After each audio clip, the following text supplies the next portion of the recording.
Astaghfirullah. Bismillahirrahmanirrahim. Assalamualaikum warahmatullahi wabarakatuh.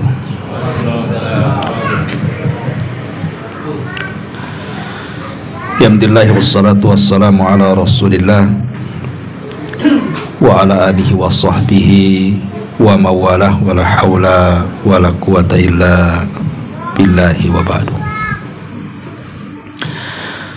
Alhamdulillah, di malam hari ini kita bisa duduk di tempat yang insyaallah kita diberkahi Allah Azza wa Jal. Salawat dan juga salam kita hadiahkan kepada Rasul kita Nabi besar Muhammad sallallahu alaihi wa ala alihi wasallam. Kita lanjutkan kajian kita, masih membahas tafsir singkat dari surat-surat pendek dalam juz amma yang tentunya kita hafal. Dan malam ini kita akan membahas surat selanjutnya. Setelah suratul Fil kita masuk pada surah Al-Humazah. A'udzubillahi minasyaitonirrajim. Bismillahirrahmanirrahim. Wailun likulli humazatin lumazah alladzi jama'a malan wa 'addada yahsabu anna malahu akhlada kalla la yunbadanna fil khutamah wa ma adraka mal khutamah narullahil muqadah allati tattali'u 'alal af'idah inna 'alaihim musadatun fi 'amadin mumaddadah. Surah Humazah ini menceritakan kepada kita tentang para pengumpat dan para pencela. Jadi di zaman Nabi Shallallahu Alaihi Wasallam ada seseorang yang bernama Akhnas ibn Syuraik yang selalu menggibah Nabi Shallallahu Alaihi Wasallam. Tentu ghibah di sini adalah mencela dengan keburukan. Maka saking dahsyatnya celaan-celaan itu kepada Nabi Shallallahu Alaihi Wasallam, turunlah surah Humazah ini. Allah mengatakan wailun likulli humazatil lumazah. Kalimat wailun sering diulang-ulang dalam Al-Quran. Wailun lil musallin, wailun lil mutaffifin, wailun likulli humazatil lumazah, wailun likulli affakin athim. Pokoknya kalimat wail ini akan kita dapati terulang-ulang dalam Al-Quran. Dan ulama memberikan definisi dosa yang jatuh setelah kalimat wailun, maka dipastikan dosa itu dosa besar, bukan dosa kecil. Setiap dosa yang jatuh setelah kalimat wailun dipastikan itu termasuk dosa besar. Apa itu wailun? Ada yang mengatakan wailun itu adalah doa kebinasaan. Jadi seolah-olah kita mendoakan dengan kebinasaan orang-orang yang melakukan hal-hal yang jatuh setelah wail. Tetapi ada juga yang mengatakan bahwa wailun di situ artinya ismun wadin li jahannam. Jadi ismu wadin fi jahannam, satu nama untuk satu lembah yang ada di neraka jahannam. Lembah itulah disebut wail, yang dikatakan dalamnya syadidul qa'ri, sangat dalam sekali, syadidul dulmi, sangat gelap sekali, wa syadidun natani, dan sangat busuk sekali. karena seluruh nanah dan darah penduduk neraka semua mengalir kepada lembah ini. Itu disebut wail namanya. Bahkan saking menakutkannya lembah ini, sampai-sampai Jahannam sendiri setiap hari meminta perlindungan kepada Allah Azza wa Jal akan lembahnya sendiri. Jadi Jahannam sampai ketakutan tuh dari lembahnya itu. Nah kalau Jahannam saja takut, macam mana pula kita kan itu? Nerakanya aja takut sama lembahnya. Lah untuk siapa lembah Jahannam ini, dan kenapa pula ancamannya berat sekali sampai akan dimasukkan ke dalam lembah Jahannam itu? Allah mengatakan likulli humazatin lumazah. Humazah dan lumazah ini sebenarnya dua-duanya bagian daripada ghibah. Jadi dua-duanya, baik humazah itu bagian daripada ghibah, lumazah juga bagian daripada ghibah. Cuman bedanya kalau humazah itu ghibah dengan perbuatan, kalau lumazah ghibah dengan ucapan. Karena ghibah itu tidak mesti dengan ucapan, bisa dengan perbuatan, seperti dengan kedipan mata, dengan gelengan kepala, dengan gerakan tangan, dengan gerakan badan, dengan lisan dikeluar, dengan lidah dikeluarkan, pokoknya badan kita bergerak. Hammazin masya'in binamim. Ya. Beda dengan lumazah. Kalau lumazah itu ghibah dengan lisan, jadi memburuk-burukan orang dengan lisannya, menjelek-jelekan orang dengan lisannya, mengadu domba dengan lisannya, itulah disebut dengan lumazah. Ada yang kemudian juga ulama tafsir mengatakan terbalik, kalau humazah dengan lisan, kalau lumazah dengan perbuatan. Tapi ada juga yang kemudian mengatakan humazah ya lumazah, lumazah ya humazah, dua-duanya sama sebenarnya. Tapi yang jelas bahwa bentuk gibah apapun, baik dengan perbuatan ataupun dengan lisan, dua-duanya tercela. Humazah tercela, lumazah juga tercela. Artinya kalau orang jatuh kepada humazah, maka dia mendapatkan wail.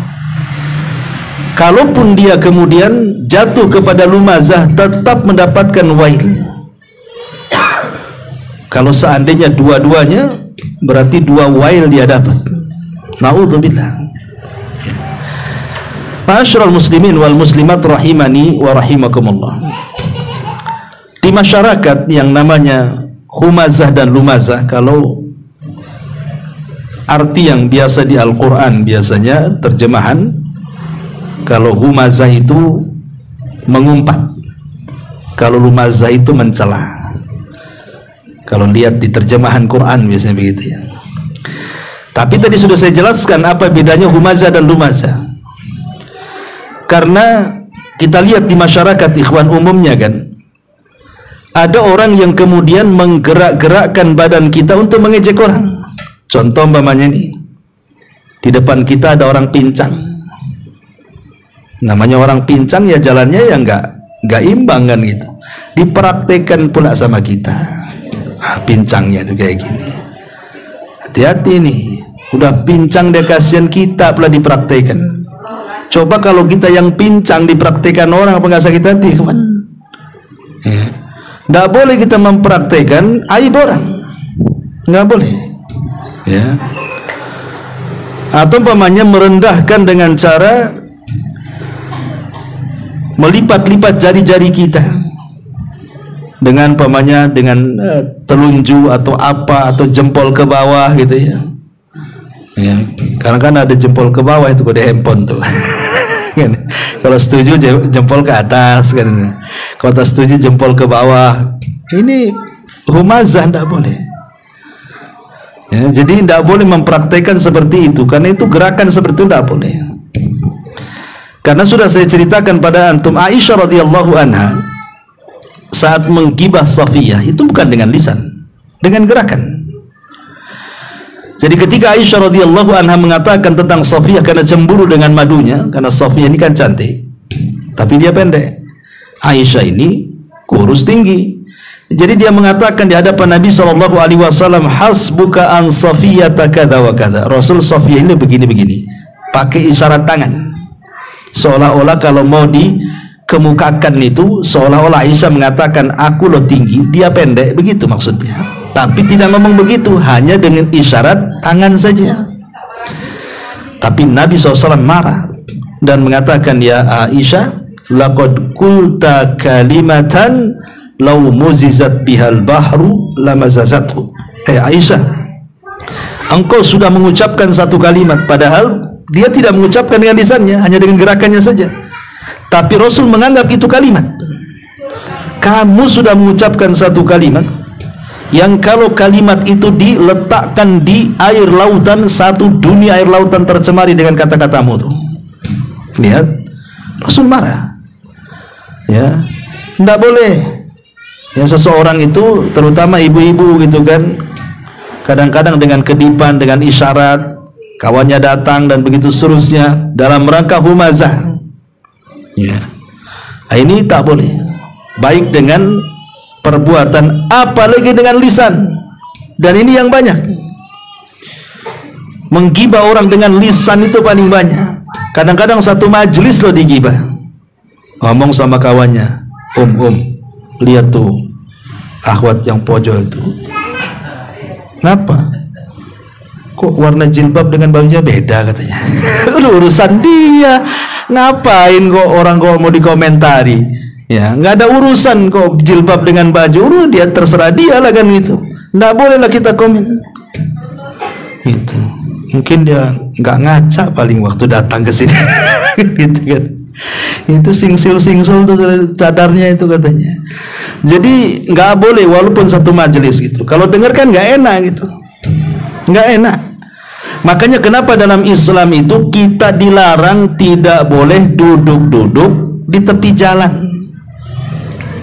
Kan Rasul mengatakan, iyyakum wal julus ala turuqat, kata Rasul. Hati-hati jangan suka duduk-duduk tepi jalan, kata Nabi.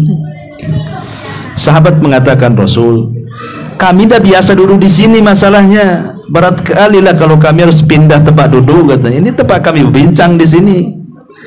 Kata Rasul, ya sudah, kalau harus kau duduk di situ, maka berikan hak jalan. Jangan sampai kalian tidak memberikan hak jalan, katanya. Apa hak jalan itu? Ghaddul basar, tundukkan pandangan. Raddus salam, jawab kalau ada orang yang salam, kata Rasul. Kemudian kaful adha, kalau nampak di depan jalan ada paku, ada ini, ada itu, ini kalau lewat bahaya, buang, kan itu. Jangan diam saja. Jangan sengaja pula buat polisi tidur gede-gede. Bukan tidur lagi, ditelungkup tuh. Saking tingginya polisi tidur itu, berapa motor jadi korban di situ. Boleh buat polisi tidur yang landai-landai lah kan itu. Ini dibuat lancip pula itu polisi tidur itu. Kadang-kadang bukan satu polisi tidurnya itu. Ya, tidur jamaah tuh, hampir setiap gang itu dihitung sampai 15 polisi tidur. Mulai masuk sampai ke sana itu. Padahal jaraknya itu dekat-dekat tuh. Wah, habis pernya sepeda motor ini kan. Lah hal yang seperti ini, ya, bahkan ada seorang ustadz bilang ini polisi tidur jadi dosa sosial sebenarnya. Ya, dibuat landai lah, jangan membahayakan orang. Lah kenapa Nabi SAW coba sampai kita dilarang untuk duduk-duduk tepi jalan itu? Supaya terkadang orang yang namanya mata ini memandang orang itu, kadang-kadang awalnya tidak punya dosa, ikhwan. Kita duduk-duduk gitu ya, tiba-tiba ada orang lewat, mulai dikomentari. Jadi punya dosa jadinya kan. Ada orang lewat dikomentari, setiap ada orang lewat dikomentari. Ini bahaya ini. Ya, terutama ibu-ibu kan begitu kan.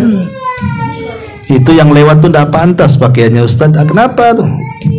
Masa kulit hitam katanya, pakaiannya putih, hitam putih lah katanya. Gitu ya. Jadi ada orang yang ngomentari nggak bagus. Ya, jadi makanya kenapa kalau bisa tundukkan pandangan. Jangan suka komentar orang. Karena kalau kita lihat dari ujung kepala sampai kaki, ikhwatu fiddin yang dimuliakan Allah Azza wa Jalla, yang paling banyak melakukan dosa itu apa? Tangan? Tidak. Kaki? Tidak juga. Sekali-kali saja tangan itu mukul, atau kaki jalan ke tempat maksiat, sekali-kali saja. Ataupun mata memandang, telinga mendengar, itu sekali-kali. Yang banyak melakukan dosa itu, yang tidak bisa direm itu lisan. Lisan ini yang paling banyak dosa. Susah untuk direm lisan ini. Walaupun janji nih umpamanya, biasanya begini nih, permulaan gibah itu biasanya, ini biasa ibu-ibu ya, ini rahasia ibu-ibu nih saya bongkar nih ya. Jadi biasanya gini, kalau ada berita nih, tahu nggak si Anu tuh? Kenapa? Tapi sebelum saya ceritakan jangan bilang-bilang ya. Nah, itu rahasianya, jangan bilang-bilang. Sebelum ngomong itu dulu kuncinya tuh, jangan bilang-bilang ya katanya. Yang enggak bilang-bilang, ceritakan aja. Mulai cerita tuh. Nanti pulang tuh ke rumah tuh, ngomong pula sama lakinya tuh, Bang, kenapa? Ada informasi nih katanya. Padahal udah ngomong jangan bilang-bilang itu kan.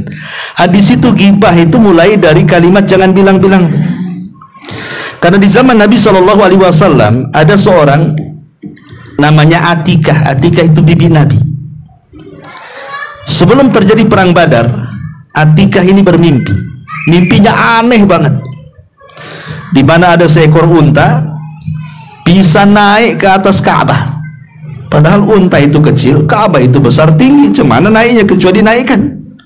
Loncatlah unta ini dari bawah ke atas Ka'bah tuh. Ya namanya mimpi, ya bisa aja lah orang mimpi.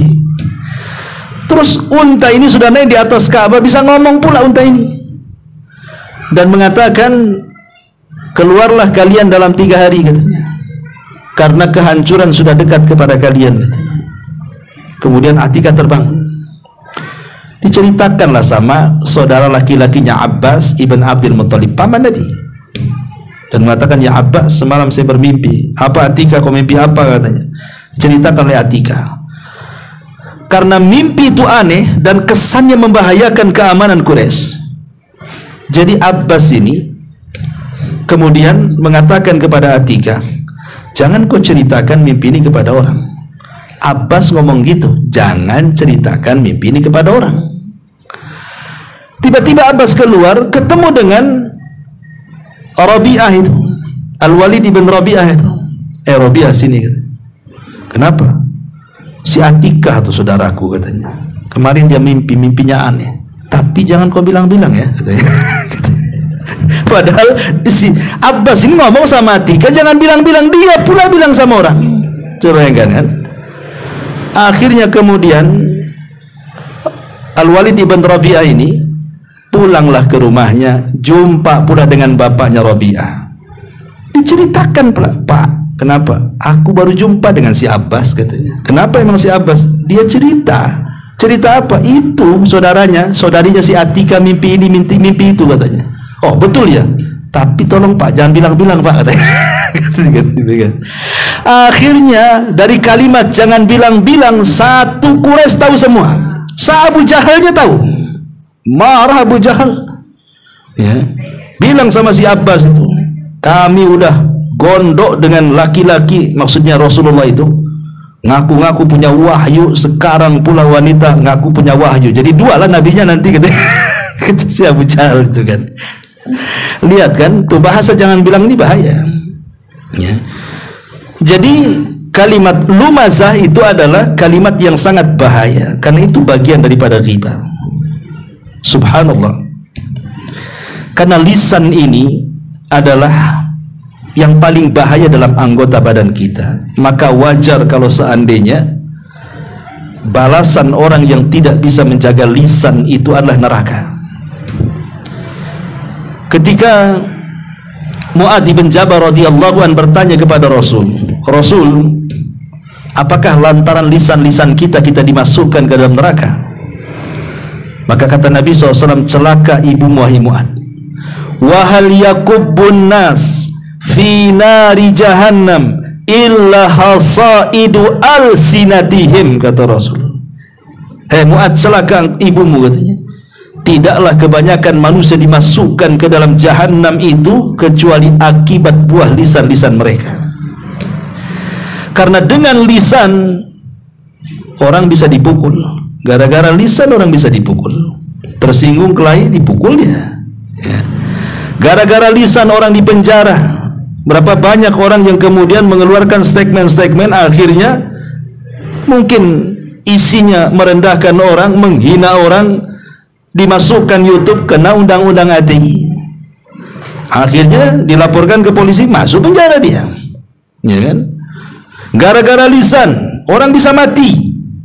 Orang tersinggung dengan lisannya, ambil golok tusuk dia, kurang ajar dia menghina saya, menghina istri saya, menghina anak saya, menghina mak bapak saya, dibunuh. Gara-gara lisan orang bisa mati. Gara-gara lisan orang bisa diusir. Banyak orang yang saudara-saudara kita tampung awalnya di rumah, kan itu. Entah ngomong apa, diusir. Ngapain kau di sini? Pulang kau kampung sana. Kan gitu. Lihat, gara-gara lisan tuh macam-macam tuh. Gara-gara lisan orang bisa bercerai. Suami istri bisa cerai. Gara-gara lisan, macam-macam lisan nih. Memang bahaya sekali lisan ini. Makanya kenapa kalau orang itu memiliki lisan, kemudian dia jaga betul-betul lisan itu, maka lisan itu sebenarnya itu akan membuahkan hal yang luar biasa dalam kehidupan kita. Sebab logikanya begini, ikhwan, kalau kita bicara dan isi pembicaraannya itu baik, isi pembicaraannya itu santun, isi pembicaraannya itu memang ditata dengan rapi, tidak menyinggung orang, tidak menyinggung perasaan orang, yang ngomongnya saja enak yang ngomongnya itu, yang mendengarnya pun sedap, enak kali ngomong sama dia itu, halus, santun, ya. Malaikat pun suka nyatat, ya. Ma yalfidu min qaulin illa ladaihi raqibun atid. Dan setiap kalimat berpahala dan dijanjikan surga. Itu kalau kalimat yang keluar kita baik itu. Tapi kalau kalimat yang keluar itu jahat, buruk, yang ngomong aja nyesel kadang-kadang. Apalah saya tadi ngomong begitu, nyesel saya. Kalau bisa dicabut, tentu orang itu nggak ngelaporin saya ke polisi gitu ya. Kalau udah dilaporin polisi baru pusing dia. Salah siapa? Kamu yang ngomong mencaci maki, sekarang dilaporin, kan itu. Nyesel dia. Orang yang dengar sakit hati dia. Dendam aja tuh rasanya itu yang dengar itu. Malaikat pun mencatat buruk semuanya, neraka nunggu dia. Nah, jadi sebenarnya kita lihat buah orang yang mengucapkan kalimat yang baik dengan buah orang yang mengucapkan kalimat yang tidak baik di sini. Makanya Allah Subhanahu wa taala memperingatkan di sini, wailun likulli humazatil lumazah. Wailun likulli humazatil lumazah. Ingat ya. Karena terkadang kalau celaan ini berkaitan dengan agama, itu bisa sampai tingkat kufur. Jadi kalau seseorang itu menggibah, mencela, mencaci, memaki dengan lisannya, dan itu merendahkan agama, maka bisa keluar dari Islam orang kayak gitu. Allah mengatakan, Qul abillahi wa ayatihi wa rasulihi kuntum tastahzi'un la ta'tadiru qad kafartum ba'da imanikum. Apakah dengan Allah, dengan ayat, dengan Rasul kalian mengolok-olok dengan lisan kalian? Jangan cari-cari alasan, kata Allah. Kalian sudah kufur setelah keimanan kalian. Tapi kalau yang dimaksud mencela, menghina itu maksudnya sesama manusia, walaupun tidak sampai tingkat kufur, tapi ini masuk dalam kabairudz dzunub, masuk dalam dosa besar. Ya, makanya Allah mulai dengan kalimat wailun, celaka dia. Maka jangan sampai kita ini tidak menjaga lisan, karena lisan ini subhanallah ya. Paling kalau seandainya ada tailor jahit lisan tuh kita jahitkan aja lah, kan itu, pakai resleting. Ya, waktu ngomong buka resletingnya, nggak ngomong tutup lagi, kan itu. Karena nggak ada resletingnya itu, makanya ngomong aja itu masalahnya. Masa kitanya mulut baskom tuh apa tuh, yang suka ngomong tuh, ya, mulut ember. Embernya bukan kuda, ember cat tuh. Taib. Kemudian Allah Subhanahu wa taala mengatakan wailun likulli humazatin lumazah alladzi jama'a malan wa addada. Orang yang suka mengumpul-ngumpulkan harta dan menghitung-hitungnya. Pertanyaan, kenapa setelah Allah Subhanahu wa taala bicara soal larangan mencela, larangan mengumpat, larangan menggibah, sekarang bicara pula soal harta? Apa hubung kait harta dengan celaan, dengan umpatan, dengan gibahan itu? Begini ikhwan, Quran ini tentu kalimat-kalimat setelahnya itu pasti ada hubung kait dengan kalimat sebelumnya tuh. Kenapa sampai dikaitkan harta dengan ungkapan celaan dan umpatan itu? Karena umumnya orang-orang yang suka merendahkan dengan lisannya, umumnya orang-orang yang suka merendahkan dengan perbuatannya, itu mereka yang punya harta. Umumnya, bukan berarti yang tidak punya harta tidak ghibah, tidak. Maksudnya umumnya orang-orang yang merendahkan orang itu biasanya orang yang punya harta tuh. Yang punya harta merendahkan yang tidak punya harta, yang punya pangkat merendahkan yang tidak punya pangkat, yang punya jabatan merendahkan yang tidak punya jabatan. Kan umumnya seperti itu di masyarakat itu. Makanya Allah kaitkan antara humazah dan lumazah dengan jama'a malan wa addadah tuh. Dari sini kita tahu kata para ulama bahwa harta itu sirrut tughyan, rahasia bejatnya orang. Nah, itulah. Jadi harta itulah rahasia bejatnya orang. Waktu miskin senyum senyum, maunya apa, mau ngobrol. Udah kaya, lewat aja kaca mobil tak mau diturunkan, digelapkan pula kacanya tuh. Yang lubangnya kecil aja untuk nonton. Jadi ada orang-orang yang subhanallah ya, dengan kekayaan itu jadi sombong tuh.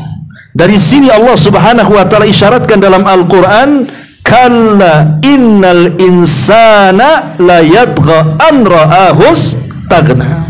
Sekali-kali janganlah manusia itu suka melampaui batas apabila Allah bentangkan rizki kepadanya. Karena umumnya manusia itu kalau sudah dibentangkan rizki, maka dia mudah melampaui batas. Ini Allah yang mengatakan seperti itu. Dan kenyataan di masyarakat juga gitu. Kaya sombong, kan biasa tuh bahasa-bahasa seperti itu.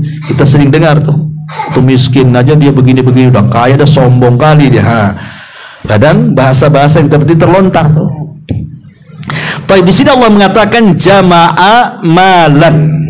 Kalimat malan harta dalam bahasa kita. Bahasa Arabnya malan, dari kalimat mala yamilu mailan ya. Dalam bahasa Arab mala yamilu itu artinya condong, kecondongan ya. Maksudnya condong itu bukan amalan badan, kecondongan itu amalan hati. Orang saya condong ke sini, condong ke sana, itu bukan amalan badan, itu amalan hati. Disebut harta itu dalam bahasa Arab mal karena hati kita ini ingin memiliki.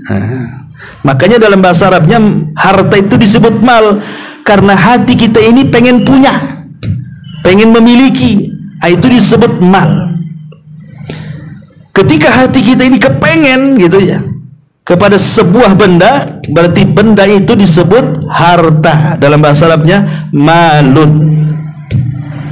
Jadi karena hati condong kepada harta atau kepada pemilik harta. Lihat bagaimana bait syairnya Imam Syafi'i ini. Apa kata Imam Syafi'i? Ra'aitun nasa qad malu ala man indahu malun wa mala indahu malun fannasu anhu qad malu. Ra'aitun nasa qad dhahabu ala man indahu dhahabun wa man la indahu dhahabun fannasu anhu dhahabu. Wah, itu bait syairnya Imam Syafi'i itu ya. Ra'aitun nasa qad malu, mal, kau lihat manusia itu malu, condong kepada siapa? Ala man indahu malun, kepada orang yang punya harta. Wa mala indahu malun, tapi orang yang tidak punya harta, fannasu anhu qad malu, pasti manusia berpaling dari dia. Begitu di masyarakat, ikhwan. Orang itu kalau punya harta dipandang manusia, tapi orang kalau tidak punya harta pasti direndahkan manusia. Contoh, ada rapat di masjid, rapat pengurus. Di situ ada ketua yayasan dan penggawa-penggawanya. Di situ ada imam, pak imam dan ustadznya. Di situ pula ada muhsininnya, pendananya. Rapatlah di situ. Terjadilah selisih paham antara pak imam dengan donatur. Ini yayasan di tengah-tengah nih, ya. Kira-kira mau milih donatur pak imam tuh? Ini kalau donatur pergi, nggak ada lagi ngasih duit ke masjid, nih bahaya ini katanya. Kalau imam bisa dipecat, ganti lagi besok, kan gitu ya. Nah, ini kan bahaya nih. Ya. Itulah kadang-kadang pak imam ini jelas-jelas orangnya soleh, kan gitu ya. Hafalan Qur'annya banyak, jelas-jelas dia sholat 5 waktu, donaturin datangnya sekali-kali, sholat pun tidak kadang-kadang. Tapi ketika rapat dia pula pemutus di situ. Nah itulah Imam Syafi'i mengatakan, ra'aitun nasa qad malu. Terkadang manusia itu cenderung hatinya kepada pemilik harta, ya, tapi tidak cenderung kepada orang yang tidak punya harta. Atau contoh sederhana yang sering saya ungkapkan, antum punya anak gadis, satu-satunya si mata wayang, ya, gadisnya cantik lagi, pintar lagi. Tiba-tiba kemudian sudah waktunya menikah. Datanglah kemudian 3 orang yang lamar anak kita tuh. 1 dokter spesialis, gaji pula 100 juta sebulan. Rumah di Sukajadi, servis lagi mobilnya, tanah pula berserak-serak di mana-mana, kan itu. Ganteng lagi, putih lagi, tapi tak sholat, ya kan? Itu masalahnya. 1 pula, ini lebih hebat lagi, ya. Dia sama juga dokter, masalahnya kurang ganteng dia. Kurang ganteng, agak tua, hitam, tapi berduit gitu. Yang 1 pula santri Jabal Uhud, ya. Hafal Quran, tapi tinggal di Ruli. Dengar pula orang tuanya banyak utang. Gitu. Kira-kira nih orang tua ini milih mana lah ini kan? Milih yang pertama lah, ganteng, putih, 100 juta kan gitu. Pasti kalau anak saya nikah dengan dia, pasti dia pun ngasih rumah sama kita orang tuanya nih. Nggak mungkin terlantar hidupnya. Itulah contoh di mana manusia itu lebih cenderung kepada harta dibandingkan kepada agama. Kata Imam Syafi'i, ra'aitun nasa qad malu ala man indahu malun. Manusia itu cenderung selalu melihat kepada orang yang punya harta. Wa mala indahu malun fannasu anhu qad malu. Tapi kalau orang hilang hartanya, ditinggal. Lihat Nabi Ayub. Setelah dia banyak penyakit, hartanya hilang, manusia satu persatu menjauh dia. Ngapain dekat-dekat dia? Takut, ya kan? Dan di masyarakat kan gitu kan. Kalau kita didatangi orang-orang yang mungkin tidak punya harta, hari-hari datang itu udah takut tuh. Ini muka-muka mau ngasih proposal nih gitu. Itu ini muka-muka mau ngasih proposal. Akhirnya ngetuk-ngetuk aja, nengok gorden dulu tuh. Tengok tuh bawa map nggak tuh. Kalau bawa map jangan dibuka katanya. Gitu. Jadi hal-hal yang seperti ini bahaya. Lah Allah mengatakan jama'a amalan wa addada. Apabila sudah mengumpulkan harta, biasanya adadahu. Adadah itu artinya menghitung-hitung. Kita ini kalau punya kos-kosan 8 pintu, tiba-tiba di samping kos-kosan itu ada tanah kosong, ya kan? Mesti kita tanya, itu tanah kosong dijual nggak tuh? Apa tanya? Mau nambah kamar katanya. Mulai kan? Nggak puas dengan 8 pintu itu, padahal itu sudah cukup kalau untuk hidup saja. Tapi tidak, manusia itu tidak akan puas dengan harta. Pasti dia ingin lagi. Jadi udah dibeli nih, dibangun tuh, nampaklah rumah sebelah kosong. Ya, mau dijual nggak rumahnya tuh? Karena kopel dengan rumah dia terus gitu kan. Kalau bisa tuh gang tuh milik dia semua tuh. Ya. Itulah memang jiwa manusia. Dan kalau bisa apa yang orang miliki dia miliki tuh. Itulah manusia. Itu artinya adadah tuh. Memang harta itu daya tarik besi berani yang luar biasa, itu nyedot kita tuh. Dari sini kata para ulama, ada dua perkara yang tidak akan pernah puas dicari. Satu harta, dua ilmu. Kita kalau cari ilmu, makin didalami rasanya makin bodoh lah kita ini. Ya, tapi kalau orang nggak pernah belajar ilmu itu pandai aja tuh dia tuh. Pandai, debat pun pandai. Ya, kalau orang nggak pernah duduk di majelis taklim tuh, dia belajarnya lewat media saja, rasanya dia paling ulama tuh. Kata Imam Syafi'i, aku lo berdebat dengan banyak ulama tidak pernah dikalahkan kecuali debat sama orang bodoh, kalah aku katanya. Karena orang bodoh ngeyel biasanya.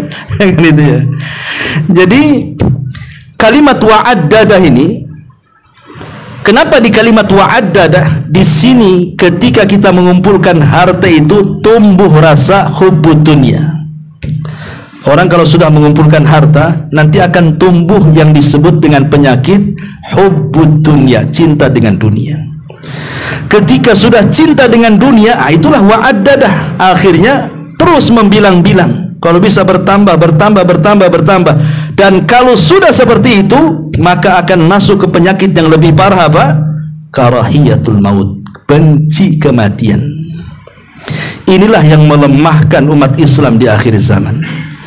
Ketika penyakit wahan itu kelemahan. Ketika ditanya apa itu wahan wahai Rasul, maka Rasul mengatakan hubbud dunya yang mengantarkan kepada karahiyatul maut. Kalau orang sudah cinta dunia pasti takut mati. Iyalah, sekarang saya ini dari kecil, remaja dewasa, akhirnya kemudian sukses, sudah tua, sudah kaya, mati. Kan rugi kan begitu ya. Kapan saya menikmati? Dari kecil saya capek bontang-banting, kepala di bawah, kaki di atas, kering kelontang, keringat bercucuran, sudah kaya gitu, sudah tua, mati pula. Kalau bisa, kalau maunya nih orang-orang yang sudah tua baru kaya nih, kalau bisa ya Allah tambahkanlah usiaku 100 tahun lagi, baguslah katanya. Biasanya begitu tuh. Ya.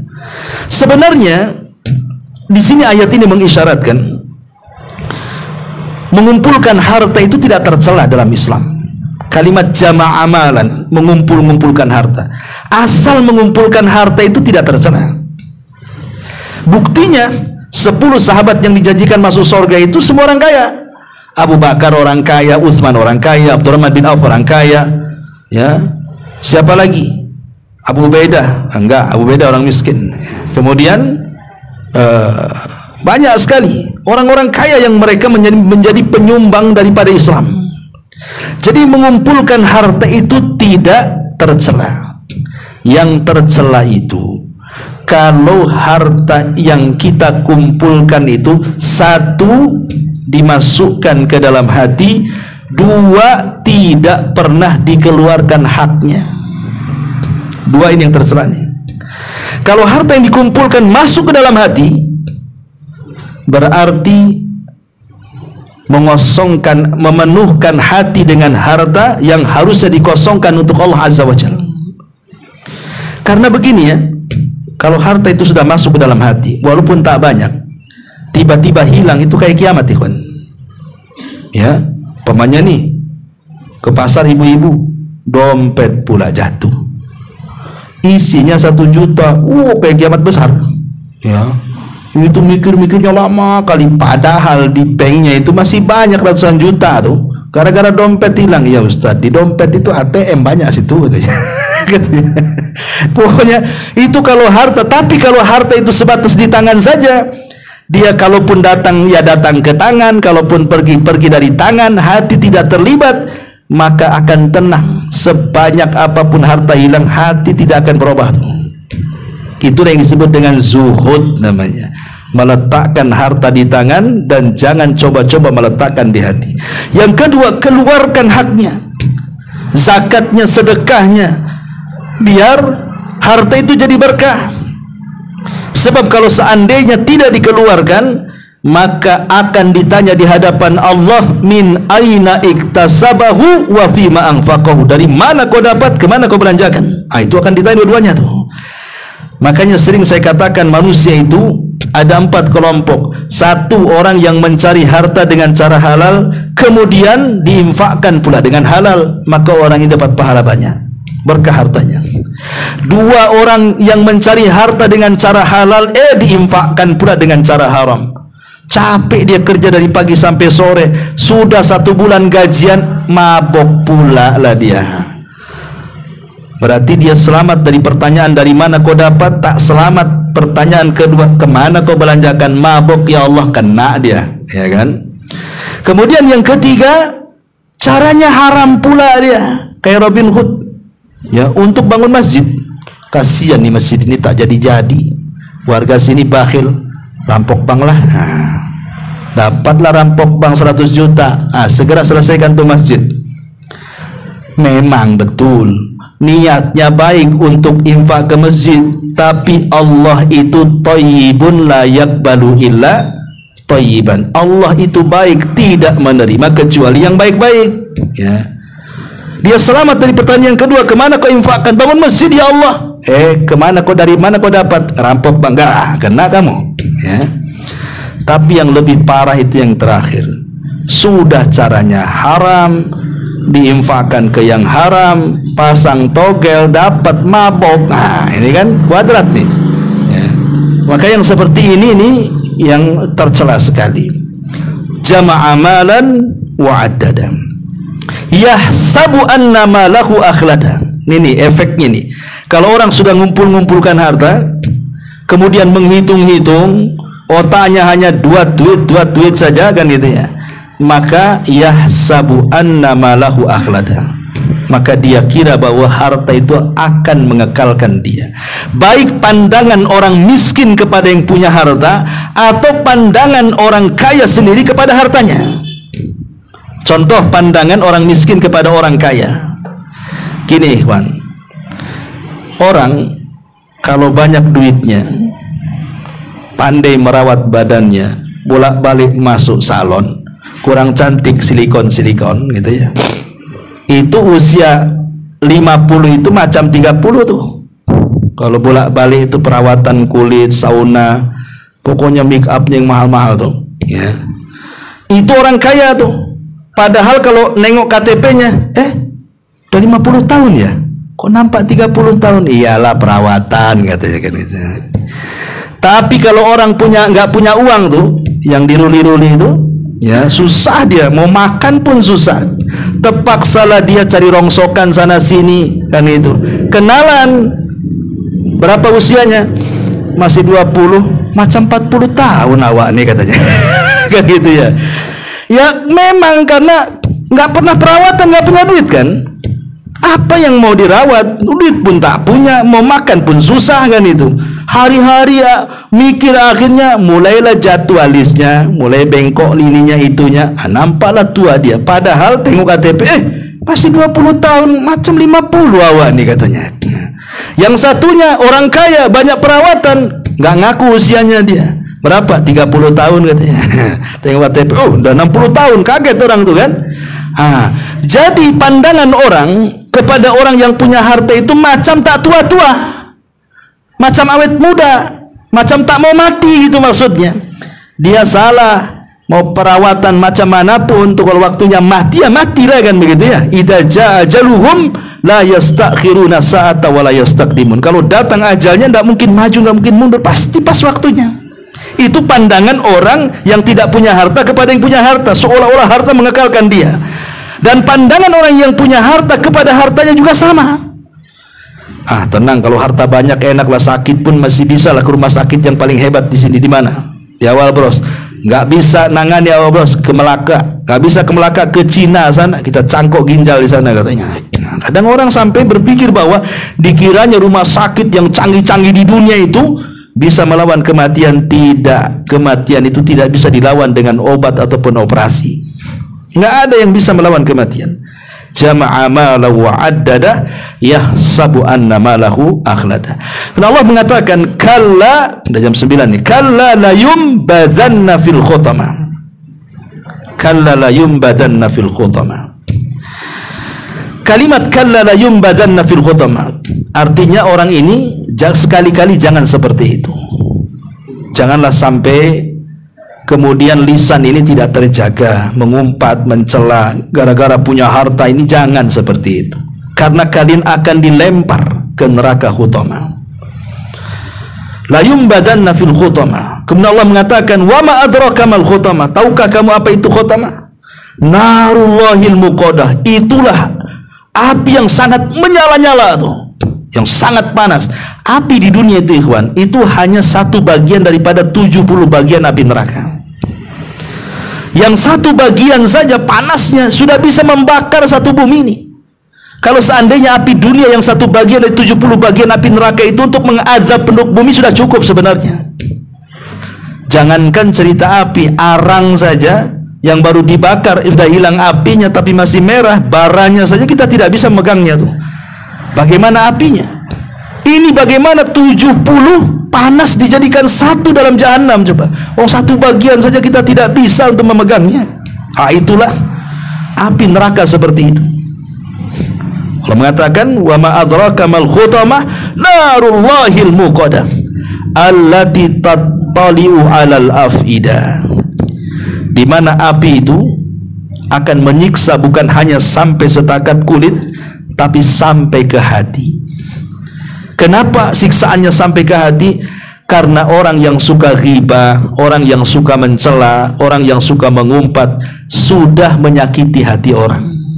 Maka al jaza min jinsil amal. Sebagaimana engkau menyakiti hati orang, sekarang azab di akhirat Allah buat sakit hatimu dengan cara dibakar neraka.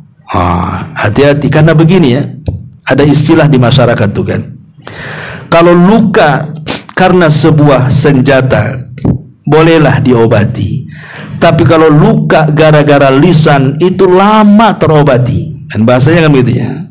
Orang kalau sudah kena silet lisan orang, lama itu sakitnya. Makanya ada istilah, lebih baik sakit gigi daripada sakit hati. Walaupun kalau saya sih nggak, janganlah, sakit hati aja lah kan. Sakit juga gigi itu kalau udah sakit kan itu. Tapi maksudnya orang kalau udah sakit hati itu kan biasanya putus asa, coba. Putus asa. Gara-gara hatinya nih disentuh, gara-gara orang nggak mau keluar rumah. Nggak mau keluar rumah. Ayolah main ke ruang, nggak mau, malas tengok si dia tuh, ya. Kalau orang sudah tidak suka dengan orang gara-gara lisan tuh, di majelis saja dia nggak gusar tuh. Kenapa orang ini kok datang katanya, ya. Tapi kalau dia pergi, alhamdulillah katanya dia nggak di sini katanya. Orang kan begitu, kalau hati udah sakit itu, masya Allah ya. Tapi masalahnya memang manusia itu tidak lepas daripada 3 perkara ini yang jadi masalah. Satu, bahwa dunia ini bukan tempat tenang-tenang, bukan tempat istirahat, bukan tempat untuk leha-leha, tidak. Dunia ini tempat bala, tempat ujian. Setiap manusia diuji kemudian hilang, pasti datang ujian lain. Itulah sifat dunia. Yang kedua, manusia tidak lepas dari lisan manusia. Siapa yang lepas dari lisan manusia? Nggak ada. Manusia itu tidak mungkin lepas dari lisan manusia. Sehebat apapun kita menjauh dari lisan manusia, tetap lisan manusia itu akan sampai kepada kita. Contoh, Anda tidak usah keluar rumah lah, ngurung diri saja. Kenapa ngurung diri? Malas ketemu orang. Nanti ngomong begini, nanti orang ngomong pula tentang saya. Coba antum lakukan, jangan keluar rumah. Kira-kira ada nggak yang ngomong sama antum? Ada, pasti ada yang ngomong. Jangan sakit jiwa orang itu, kenapa? Tak pernah keluar rumah tuh. Coba bayangkan, ada, padahal orang itu nggak mau keluar rumah. Itu maksudnya biar tidak diomongin orang. Malah orang-orang satu RT ngomong dia, kenapa lah ibu itu tak pernah keluar rumah ya? Jangan sakit ya, jangan gila, jangan frustasi, jangan bunuh diri pula. Tengok-tengok nanti mati katanya. Kan itu ya. Lah, kalau yang berusaha menghindar saja tidak bisa terhindar dari lisan manusia, macam mana pula orang yang kepo ke sana kemari. Kepo ini bahasa apa ya? Bahasa Korea ya. Ya, kepo. Ya, kayak polisi yang nanya-nanya aja kan. Ada orang yang pikir, saya mau ketemu orang lah. Kalau ketemu orang, supel dengan orang itu kan, orang nggak mungkin juga bicara dengan saya. Nggak juga. Malah dibilang kepo tadi, datang lagi dia katanya, datang lagi, kepo nih. Gitu ya. Orang itu tidak bisa, macam manapun kita baiknya, tetap ada orang yang mengata-ngatai kita jahat. Bagaimana kalau berbuat jahat, berbuat baik saja dikata-katai. Ibu nih datang ke masjid mau nyumbang, baik-baik mau nyumbang, riya tuh katanya. Lah, dibilang riya pula sebenarnya. Baik-baik mau nyumbang, dibilang riya pula kan. Ini bapak-bapak hari-hari ke masjid, rajin. Aduh, kayak ustad aja katanya. Kok rajin kali ke masjid, sekali-kali aja lah ke masjid itu katanya. Dibilang kayak ustad pula. Kan maksudnya bagus kayak ustad, tapi konotasinya merendahkan sebenarnya dia itu. Ya, jadi tidak bisa orang itu. Makanya kenapa Islam itu sangat perhatian dengan lisan, sampai Allah turunkan surah Humazah ini. Ya, sampai azabnya seperti itu, narullahil muqadah allati tattali'u 'alal afidah. Ya. Ma'asyiral muslimin yang dimuliakan Allah Subhanahu wa taala, fi amadi mumaddadah itu maksudnya dalam tiang kita diikat, ya. Kemudian api didekatkan, sengaja tidak dibakar. Lihat hukuman para pengumpat nanti di neraka itu tidak dibakar, sebab kalau langsung dibakar dia enak saja, langsung mati kan. Orang kalau dibakar kan langsung mati. Tapi kalau apinya jauh, kita di sini, kemudian apinya makin memanaskan, tersiksa kita karena nggak mati-mati masalahnya kan. Nah, itulah hukumannya. Biar tahu bukan hanya terbakar kulitnya, tulangnya, sampai ke hatinya tuh merasakan panas. Sampai seperti itu hukuman Humazah dan Lumazah. Wallahu alam ya, sudah lebih jam 9 dan ada manfaatnya. Subhanakallahumma bihamdika asyhadu an la ilaha illa anta astaghfiruka wa atubu ilaik. Allahu ta'ala alam. Assalamualaikum warahmatullahi wabarakatuh.